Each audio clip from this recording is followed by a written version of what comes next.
Annie McKirrick était une femme de 27 ans venant d'emménager en Irlande dans la ville de ses rêves. Elle s'est rapidement installée, s'est fait beaucoup d'amis, mais malheureusement, à peine 2 mois après son arrivée, elle va subitement disparaître. Les conditions de sa disparition étaient extrêmement mystérieuses et même des années plus tard, des théories plus horribles les unes que les autres continuent à émerger. Pour tout savoir sur la triste et mystérieuse disparition de Annie McKirrick, lançons-nous maintenant dans la vidéo.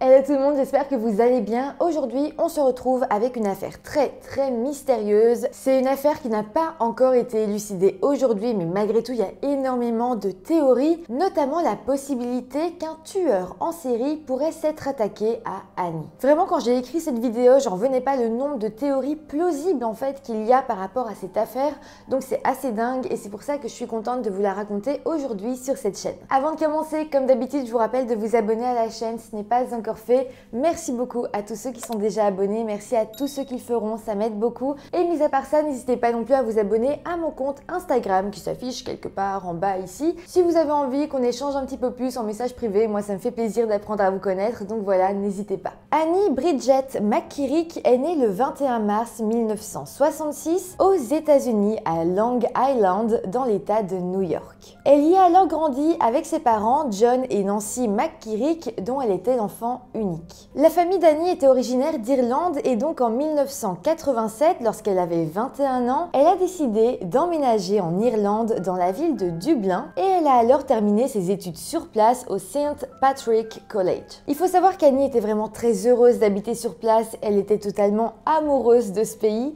mais bon, malheureusement, elle a fini par retourner aux États-Unis pour poursuivre ses études. Malgré tout, elle s'était promis qu'un jour, elle retournerait en Irlande pour y vivre définitivement. Mais bon, avant ça, à la fin des années 80, Annie est retournée vivre à New York. Là-bas, elle a alors commencé à étudier la littérature à l'université de Stony Brook et elle y a étudié quelques années et puis finalement, après son diplôme, elle a décidé de réaliser son rêve. C'est comme ça que le 4 janvier 1993, alors qu'elle avait à présent 27 ans, Annie a tenu la promesse qu'elle s'était faite et est partie en Irlande pour y vivre définitivement. Par contre, les choses ne se sont pas passées aussi facilement qu'elle le pensait. En fait, John, donc son père, était profondément contre cette décision. J'ai pas pu trouver plus de détails, mais j'imagine qu'il avait pas trop envie que sa fille se trouve à l'autre bout du monde. Donc voilà, il a vraiment demandé à plusieurs reprises à Annie de rester, de ne pas partir vivre là-bas. Mais finalement, Annie a pris sa décision et elle est partie emménager à Dublin. En tout cas, une fois sur place, Annie a commencé à vivre dans un appartement en colocation avec 2 autres filles. Cet appartement se situait dans une banlieue très safe de la ville qui s'appelait Sandymount. C'était vraiment un coin assez safe, il y avait d'ailleurs pas mal de pubs, des magasins, et puis il y avait aussi la mer et la jetée juste à côté. Donc clairement, c'était vraiment un chouette quartier. Juste après son arrivée, Annie s'est aussi trouvé un travail en tant que serveuse, et d'ailleurs, elle s'est également fait de nombreux amis sur place. Donc voilà, tout allait bien, elle s'installait ultra rapidement, elle se faisait beaucoup d'amis. Aussi, Annie était quelqu'un de très sociable, donc c'était comme plus facile pour elle.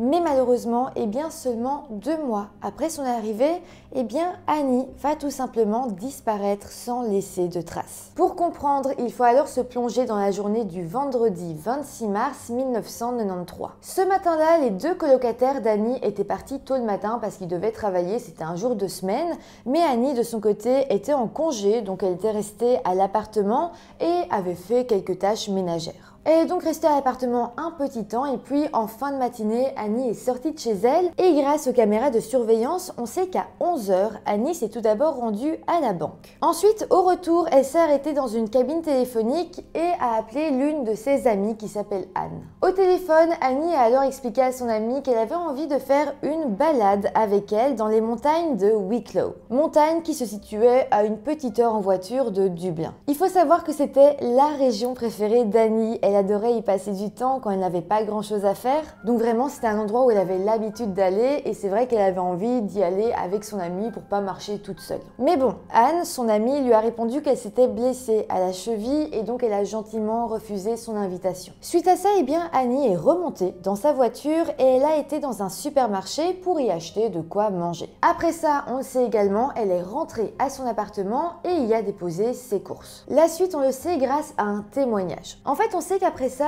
Annie a décidé de ressortir de chez elle parce que justement, à 15h40 ce jour-là, elle a été vue en train de prendre un bus dans le quartier de Ranelagh à une quinzaine de minutes de chez elle. Le bus dans lequel elle est montée était justement à destination des montagnes de Wicklow, donc là où elle avait justement prévu d'aller se promener. Jusqu'ici, tout semble logique. Son amie a refusé gentiment de venir à la balade et donc elle s'est simplement dit qu'elle allait y aller toute seule. Mais voilà, après ça, eh bien, plus personne ne reverra Annie vivante. En fait, le soir même, les deux colocataires d'Annie sont rentrés à l'appartement et là, ils ont quand même été assez étonnés de constater qu'Annie n'était pas rentrée, qu'elle n'était pas là. Mais ce qui va aussi surprendre les colocataires, c'est que Annie avait laissé le sac de courses dans la cuisine avec dedans des aliments qui avaient impérativement besoin d'aller au frigo. Pourquoi c'est étrange? Parce que le sac semblait être là depuis un petit temps et donc c'était comme si Annie était partie précipitamment, comme si elle avait déposé son sac et était partie directement sans prendre le temps de mettre ses courses au frigo. Mais bon, ces colocataires se sont dit qu'elle avait sans doute une bonne raison de ne pas revenir, qu'elle a dû faire quelque chose et donc elles ont continué leur soirée comme si de rien n'était. Mais le lendemain, le samedi 27 mars, elles ont quand même commencé à s'inquiéter en voyant qu'Annie n'était toujours pas rentrée. D'ailleurs, Annie et ses colocataires avaient prévu un dîner d'anniversaire pour l'une de leurs amies en commun, mais les choses sont devenues plus inquiétantes lorsque Annie n'est pas rentrée pour aider à préparer le dîner et elle n'est toujours pas rentrée pour le dîner en question. Vraiment, à partir de là, ses colocataires ont commencé à encore plus s'inquiéter. Mais bon, elles ont quand même dormi cette nuit-là tranquillement et le lendemain matin, le lundi, en voyant qu'Annie n'était toujours pas rentrée, elles se sont dit que les choses étaient quand même assez graves et c'est là qu'elles ont décidé d'agir. Elles ont alors décidé d'appeler au travail d'Annie et son patron leur a alors dit qu'elle n'était pas venue travailler ce jour-là ni la veille. C'est là qu'elles ont eu la confirmation que quelque chose avait dû arriver à Annie. Clairement, c'était une femme assez sérieuse, autant dans le travail qu'en amitié, donc déjà le fait qu'elle ait loupé ce dîner d'anniversaire, en plus le fait qu'elle ait loupé 2 jours au travail sans prévenir, sans donner de raison, là, clairement, la situation était alarmante. Suite à ça, les colocataires ont donc décidé d'appeler la police ainsi que les parents d'Annie qui se trouvaient donc toujours à New York. Évidemment, lorsque ses parents ont été mis au courant de la situation, ils se sont immédiatement inquiétés et d'ailleurs, la maman d'Annie s'est rendue en Irlande le jour même. Le lendemain, donc le mardi 30 mars, elle a donc été à son tour à la police locale et y a alors présenté un rapport de personnes disparues. Évidemment, à ce moment-là, ça faisait déjà 4 jours qu'Annie n'avait donné aucun signe de vie et donc l'enquête promettait quand même d'être difficile. Mais dans un premier temps, les enquêteurs ont reconstitué les derniers mouvements d'Annie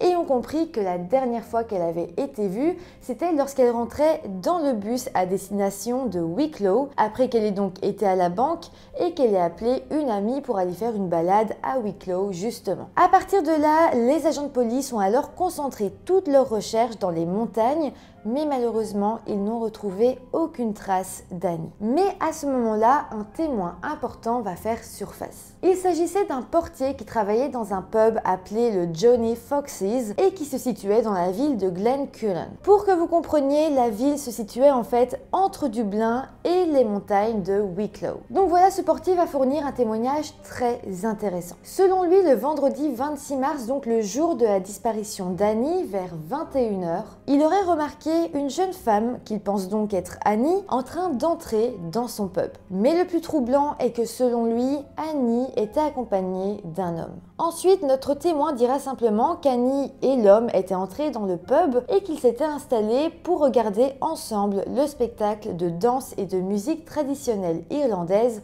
qui se donnait sur place. De plus, il semblerait toujours, selon le témoignage du portier, que le compagnon d'Annie lui ait payé les billets d'entrée ainsi que toutes les boissons pendant les 2 heures où ils étaient là. Par contre, personne ne les a ensuite vus quitter les lieux et d'ailleurs personne n'a pu identifier l'homme qui accompagnait Annie. Malgré tout, les enquêteurs auront l'air de dire que ce témoignage semblait extrêmement fiable. Selon eux, cette femme dans ce pub pouvait sans aucun doute être Annie. Donc à partir de là, dans l'enquête, on va partir du principe que ce témoignage est réel et donc avec ça viennent pas mal de questionnements. Déjà, on se demande comment Annie s'était retrouvée là-bas. Même si le pub se trouvait entre chez elle et les montagnes de Wicklow, ça restait quand même très éloigné des deux et donc elle n'aurait pas pu y aller à pied. En plus de ça, on se demandait donc évidemment qui était cet homme qui accompagnait Annie et ensuite où est-ce qu'elle avait bien pu aller après être sortie du pub. D'ailleurs, ce qui pose question, c'est que lorsqu'elle est sortie, il faisait noir, il était tard et en plus il pleuvait. À partir de là, les agents de police auront comme théorie que Annie n'était pas sortie volontairement de ce pub,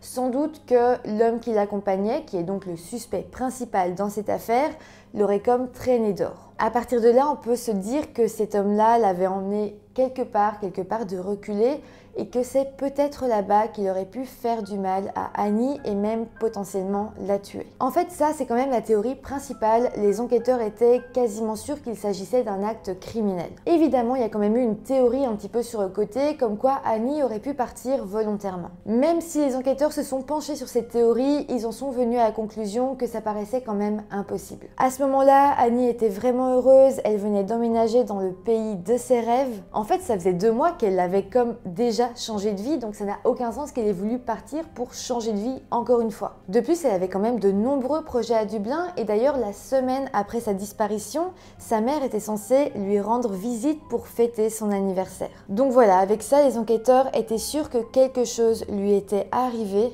et vu que les semaines et même les mois ont commencé à passer sans que personne ne revoie Annie, eh bien, les enquêteurs ont commencé à laisser sous-entendre qu'elle avait sans doute été assassinée. Suite à ça, l'enquête est tout doucement devenue une enquête pour homicide et les agents ont alors commencé à enquêter sur plusieurs hommes vivant dans les environs et qui avaient déjà reçu des condamnations ultérieures pour des abus physiques envers des femmes. Alors, le premier suspect qui va intéresser les enquêteurs s'appelle Larry Murphy. Larry avait en fait été reconnu coupable en 2001 d'enlèvement et d'agression sexuelle sur une jeune femme. Le crime s'était passé en 2000, donc quand même quelques années après la disparition d'Annie, mais ce qui pose question, c'est que l'enlèvement avait eu lieu justement dans les montagnes de Wicklow. Avec ça, Larry Murphy était donc un suspect potentiel dans cette affaire. Mais les enquêteurs vont également s'intéresser à Robert Howard, qu'on appelait également Wolfman. Pendant l'enquête, Robert Howard a en fait été condamné pour le meurtre d'une autre jeune femme, une certaine Anna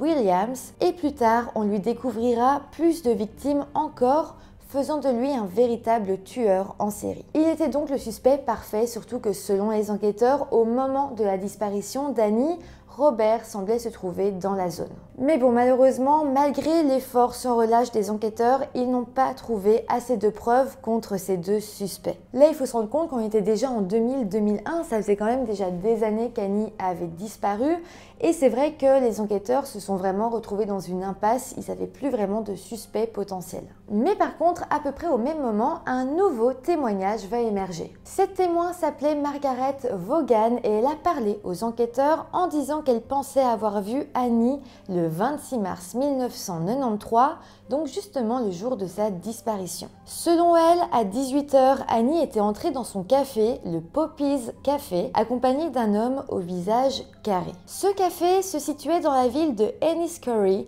juste à côté de Dublin, mais également très proche de la ville de Glencullen. Donc rappelez-vous, c'est là où se situait le pub où Annie avait été également vue avec un homme. Donc oui, ce témoignage était extrêmement intéressant. Là encore, Annie avait été vue avec un homme. On apprenait qu'il avait le visage carré, donc c'est quand même assez intéressant. Mais mis à part ça, eh bien, les enquêteurs n'ont pas directement su quoi faire avec cette information. Ils ont donc un petit peu laissé dormir ce témoignage pendant quelques années et malheureusement, quand ils ont voulu s'y repencher, un peu plus interroger la témoin, eh bien, ils se sont rendus compte qu'elle était malheureusement décédée entre-temps. Après ça, l'enquête va être un petit peu en suspens, mais c'est finalement en 2008 que l'affaire va réellement reprendre. À partir de là, il y a quand même de multiples théories qui vont naître sur ce qui aurait bien pu arriver à Annie. Par contre, je vous le dis d'emblée, mais les nouveaux enquêteurs vont partir du principe qu'Annie avait été victime d'un acte criminel. et qu'elle était décédée. D'ailleurs, selon eux, son corps devrait être enterré à Dublin ou dans les montagnes de Wicklow, même si aucune des recherches sur le terrain n'a permis de le retrouver. Mais bon, même sans la présence du corps, eh bien l'enquête va quand même essayer d'apporter des réponses sur ce qui aurait bien pu se passer. En fait, assez rapidement, les enquêteurs vont avoir la conviction qu'Annie aurait pu être victime d'un tueur en série. Selon eux, son meurtre n'était sans doute pas personnel, mais on pense que par malchance, elle se serait peut-être retrouvée sur le chemin d'un serial killer et qu'il aurait vu en elle les caractéristiques parfaites pour être sa nouvelle victime. En fait, Annie était vraiment très extravertie, très confiante, elle socialisait très vite avec les gens, et donc ça fait qu'un homme avec de mauvaises intentions aurait pu y voir l'occasion parfaite. C'est vraiment triste, je trouve, parce que tout ce que je vous ai dit là en parlant d'Annie, c'est des caractéristiques vraiment très positives, mais malheureusement, eh bien, ça aurait pu être ça aussi qui l'aurait mené directement à sa mort. En tout cas, à partir de là, les enquêteurs vont émettre une première théorie bien précise. Selon eux, après que Annie ait téléphoné à son amie pour lui proposer une promenade dans les montagnes et qu'elle ait refusé, eh bien Annie aurait pu vite fait faire connaissance avec un inconnu et lui proposer d'aller se balader avec lui. Ça expliquerait donc pourquoi elle serait vite rentrée chez elle sans prendre le temps de ranger ses courses. On se dit que si elle venait de connaître quelqu'un, elle aurait juste déposé ses affaires chez elle et serait partie, parce qu'elle n'aurait pas voulu le faire attendre vu qu'elle ne le connaissait pas très bien. C'est vraiment une possibilité parce que Annie était ce genre de personne, elle venait d'arriver, elle voulait avoir de nouveaux amis et donc elle allait naturellement vers les gens. Mais il y a quand même quelque chose d'important à relever là-dedans, c'est que si cet homme est le suspect potentiel, cet inconnu qu'elle aurait pu rencontrer, eh bien ça voudrait dire qu'elle aurait été faire sa balade avec lui dans les montagnes, qu'il ne l'aurait pas tué à ce moment-là et qu'ensuite ils auraient été ensemble dans un pub. C'est un peu étrange parce que si cet homme avait vraiment eu le but de la tuer, je vois pas pourquoi il n'aurait pas profité de l'occasion d'être seul dans des montagnes et aurait pris le risque de revenir, aller dans un pub et ensuite la ramener quelque part pour l'assassiner. Dans tous les cas, la théorie suggère que l'homme serait donc un tueur en série et qu'il s'en serait pris à Annie. Mais à présent, parlons de la deuxième théorie qui concerne là encore l'identité de cet homme inconnu. Cette théorie a été proposée en 2014 par un certain Alan Bailey qui était un sergent à la retraite. Selon lui, cet homme dans le pub était possiblement un membre de l'armée irlandaise. Il pointera du doigt un soldat en particulier qui était d'ailleurs connu pour avoir abusé de mineurs. De plus, eh bien, ce soldat habitait justement à côté du pub en question. Mais plus incriminant encore, eh bien, ce soldat aurait décidé de démissionner juste après la disparition d'Annie et après ça, eh bien, on n'entendra bizarrement plus jamais parler de lui, il va vraiment se faire tout petit. Toujours selon le sergent Alan Bailey, qui est donc à la base de cette théorie, il existerait en interne pas mal de preuves qui iraient à l'encontre justement de ce militaire. D'ailleurs, il ira encore plus loin et dira que selon lui, le soldat aurait proposé à Annie de la ramener chez elle, mais l'aurait ensuite tuée sur le chemin. Après ça, il aurait appelé certains de ses amis, soldats également, et ensemble, ils auraient alors caché le corps d'Annie pour que personne ne le retrouve jamais. Mais aujourd'hui, eh bien, ça ne reste qu'une théorie, ce soldat en question n'a jamais été arrêté, mais je vous en parle quand même parce que ça reste une théorie importante dans cette histoire concernant l'identité de cet homme. Mais parlons à présent de la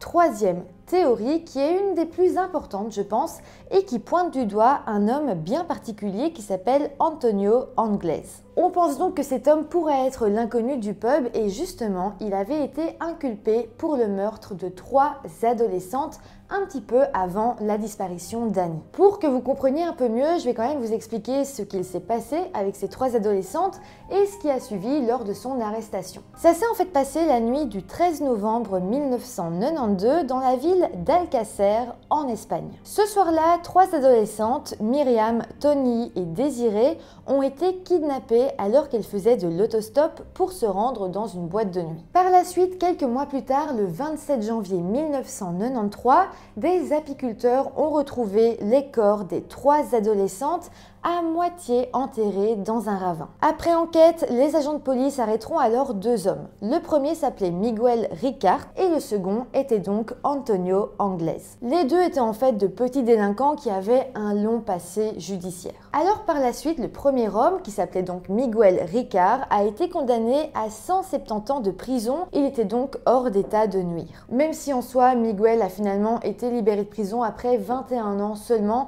ça n'a pas grand chose à voir avec cette affaire. faire, mais je vous le dis comme ça. Mais parlons maintenant de la personne qui nous intéresse ici, c'est l'autre accusé, c'est-à-dire Antonio Anglès. Alors de son côté, c'est assez dingue parce que évidemment lui aussi va être arrêté par la police, mais lui, eh bien, il va s'enfuir. En fait, après son arrestation, il s'est échappé avec sur lui environ 12 000 €. On sait qu'après ça, il s'est rendu au port de Lisbonne avant de se faufiler sur un bateau de marchandises à destination de l'Irlande. Ça, c'était d'ailleurs un peu plus d'1 mois avant qu'Annie ne disparaisse. À ce moment-là, il était donc sur le bateau de livraison, mais à un moment donné, à l'approche du port de Dublin, eh bien, des personnes qui travaillaient sur le navire vont le démasquer. Mais encore une fois, Antonio va réussir à s'échapper parce qu'il va soudoyer un membre du personnel de bord qui va donc le laisser s'en tirer comme ça. À ce moment-là, je vous précise quand même quelque chose d'important. Le personnel de bord sur le navire étaient au courant, donc qu'un homme était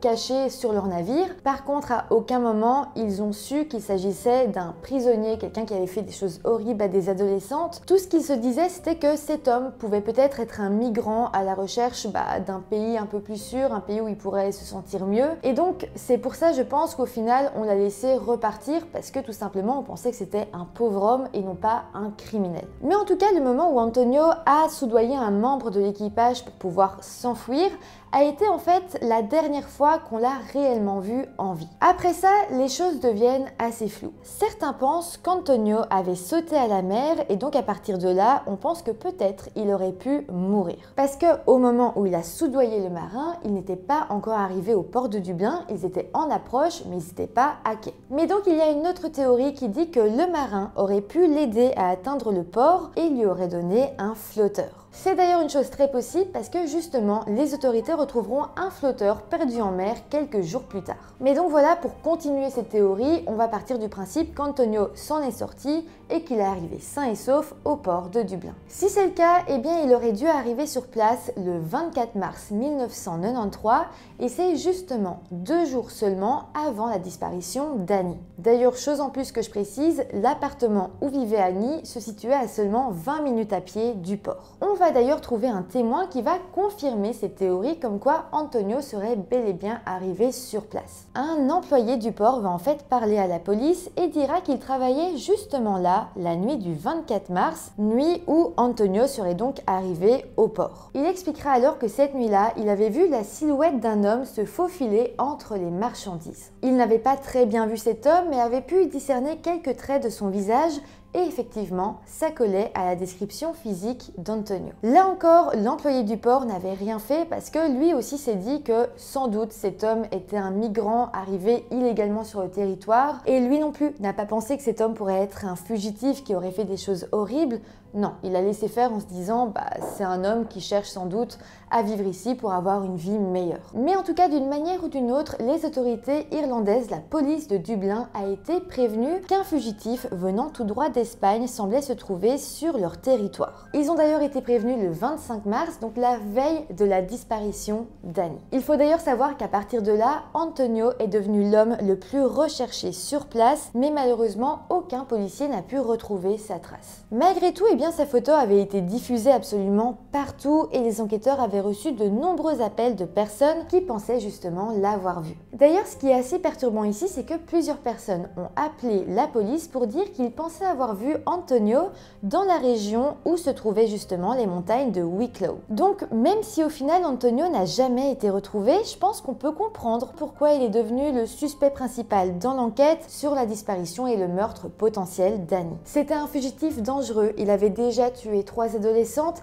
il venait d'arriver sur le territoire irlandais et justement il a été localisé aux endroits où Annie se trouvait au moment de sa disparition. Ça fait quand même pas mal de points contre lui. D'ailleurs, ce n'est pas tout, mais il faut savoir que Annie a été la première d'une longue liste de disparitions parce qu'entre 1993 et 2000, 8 femmes ont disparu en tout dans la région. À partir de là, la police va donc même plus loin et se demande si Antonio ne serait pas le responsable de ces 9 disparitions et donc ça ferait de lui un tueur en série. Malgré tout, à partir de 2000, les disparitions se sont arrêtées. Donc si Antonio est bien le responsable, on peut se demander si soit il est décédé entre-temps, soit il aurait changé encore une fois de pays pour échapper à la justice. En tout cas, aujourd'hui, la police tente toujours de résoudre résoudre cette affaire. Il y a d'ailleurs eu du nouveau en mars 2023, donc il y a seulement un an. La police avait alors annoncé avoir 2 nouveaux suspects dans l'affaire et il s'agirait de 2 frères dont on n'avait encore jamais entendu parler jusque-là,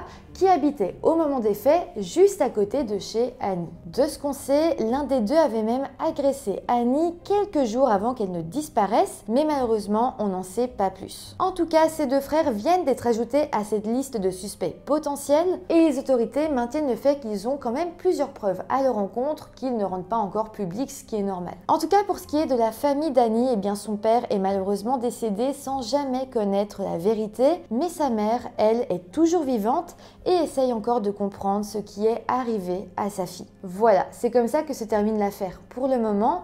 J'espère que ça vous aura intéressé. N'hésitez pas à me dire en commentaire parmi toutes ces théories laquelle vous semble la plus probable.